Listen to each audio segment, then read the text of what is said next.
মুচলেখা দিয়ে দেশ থেকে চলে গিয়েছিল, আর এখন সেখানে বসে রাজার হালে থাকে, আর দেশের ভিতরে যত বোমাবাজি, যত খুন খারাপি সেগুলি পরিচালনা করে। তারেক রহমানকে নিয়ে এভাবেই বক্তব্য দিয়েছিলেন ক্ষমতাচ্যুত সাবেক প্রধানমন্ত্রী শেখ হাসিনা। কে জানতো তার বক্তব্যের সাথে মিলে যাবে তাদের বাস্তবতা।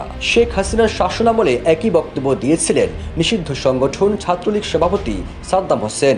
যেখানে নেতা পালিয়ে গিয়ে বিদেশে বিলাসী জীবনযাপন করছেন, আর দেশে কর্মীদেরকে রাজপথে থাকার জন্য আহ্বান জানাচ্ছেন। ঠিক নতুন বাস্তবতায় আওয়ামী লীগও একই পথে হাঁটছে।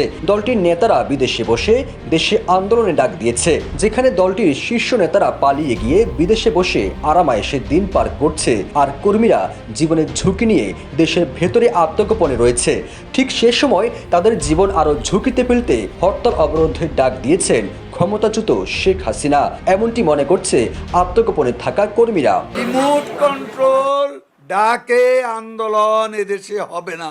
সৎ সাহস থাকলে মাঠে আসুন, মাঠে মোকাবেলা হবে, খেলা হবে।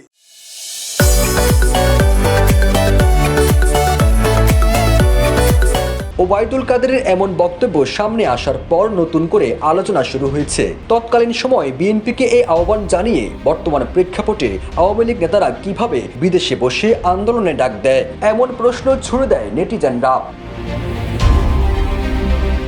এছাড়া শেখ হাসিনার শাসনামলে আওয়ামী লীগের অনেক নেতাও বলেছেন, নেতা থাকে বিদেশে, কর্মী জীবন দেয় দেশে। শেখ হাসিনার পতনের পর ফেব্রুয়ারিতে কঠোর হরতাল অবরোধের ডাক দিয়েছে আওয়ামী লীগ। অন্তর্বর্তী সরকারের প্রধান উপদেষ্টা ডক্টর মোহাম্মদ ইউনূসের পদত্যাগ ও অপশাসন নির্যাতনের প্রতিবাদে আগামী 16 ফেব্রুয়ারি ও 18 ফেব্রুয়ারি হরতালের ডাক দিয়েছে আওয়ামী লীগ। তবে দলটির শীর্ষ পর্যায়ের এমন ঘোষণায় ক্ষুব্ধ দেশে আত্মগোপনে থাকা কর্মীরা। ছাত্র জনতার গণ অভ্যুত্থানের মুখে গেল বছরের 5 আগস্ট দেশ থেকে পালিয়ে ভারতে আশ্রয় নিয়েছেন শেখ হাসিনা। এরপর থেকে তিনি সেখানেই অবস্থান করছেন। তবে তার পালিয়ে যাওয়ার মধ্য দিয়ে হাসিনা সরকারের সাবেক মন্ত্রী এমপিরা বিভিন্নভাবে দেশ ত্যাগ করেন। এর বাহিরে অনেকে গ্রেপ্তার হয়ে কারাগারে আছেন।